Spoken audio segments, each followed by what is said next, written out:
Everyone always asks me the same question. Bo, where's the best place to live in Canada if you actually want to enjoy life? And they usually expect me to say Vancouver because it's pretty.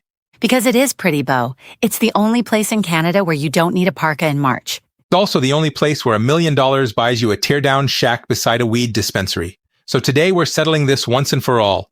East versus West. Suits versus yoga pants. The hustle versus the hike. I'm Bo Kaufman. And I'm Abby Englewood.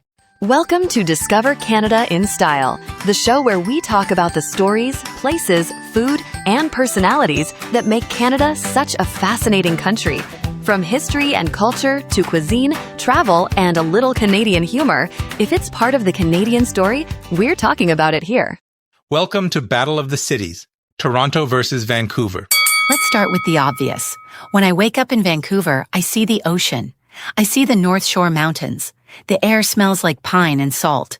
It's slow living paradise. Isn't that basically your whole brand? Let's start with round one, the vibe. When people talk about Vancouver, they talk about the scenery, the mountains, the ocean, the fresh air. I'll admit, it's beautiful. But sometimes it feels like a resort town that accidentally turned into a city.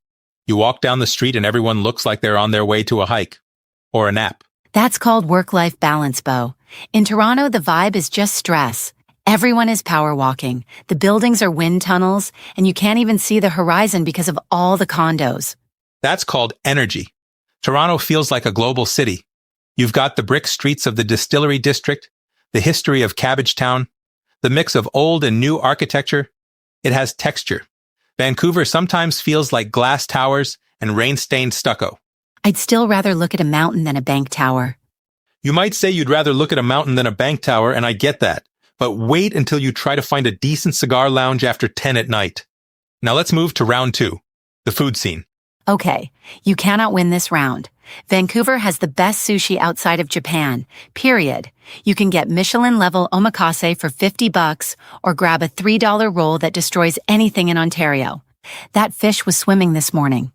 People love to say Vancouver has the best sushi outside of Japan. And honestly, that's probably true. But man cannot live on raw fish alone. Toronto might be the most multicultural food city on earth. We have diversity in Vancouver. You've got incredible Asian cuisine in Vancouver, no doubt. But a lot of what people call West Coast fusion basically means avocado on everything.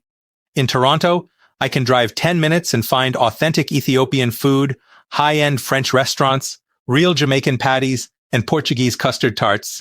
And if I want a proper steakhouse, leather booths, dark wood, waiter in a tuxedo, Toronto wins that round easily. That's your old school mindset showing. Vancouver food is lighter, fresh ingredients, farm to table. We don't drown everything in butter and sauce. A truly great meal should leave you needing a nap. Vancouver eats to survive the hike. Toronto eats to celebrate the deal. All right, round three, nightlife and style. This is where Vancouver completely loses me.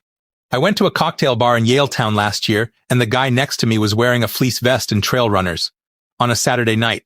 That's Pacific Northwest chic, Bo. We dress for utility. Why wear a stiff suit when it might rain? The activity is drinking whiskey. Dress for the occasion. In Toronto, people own mirrors. King West might be a bit pretentious, but people look sharp. There's a sense of occasion when you go out. Toronto is superficial. It's all about what you're wearing and whether you can get into the VIP section. In Vancouver, nobody cares about your watch or your shoes. We care if you're a good person.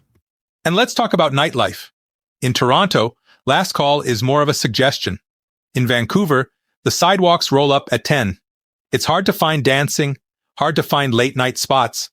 The city goes to sleep early. That's because we wake up early to go skiing or hiking. Some people live for the morning. I live for the night. That's the difference. Now let's talk about round four, the weather. I don't even know why this is a debate. I haven't owned a snow shovel in years. February in Vancouver is cherry blossom season. February in Toronto is why does my face hurt? Yes, Vancouver is warmer, but it's gray. Really gray. It rains for weeks at a time, and sometimes you don't see the sun for months. Personally, I would rather have a crisp, sunny -10 day in Toronto than spend 4 months living inside a car wash. You're exaggerating. We have breaks in the rain, and we don't have to scrape ice off windshields or trudge through gray slush that ruins your nice Italian leather shoes. That's why I own galoshes. But you can't buy gear for seasonal depression. Toronto has real seasons.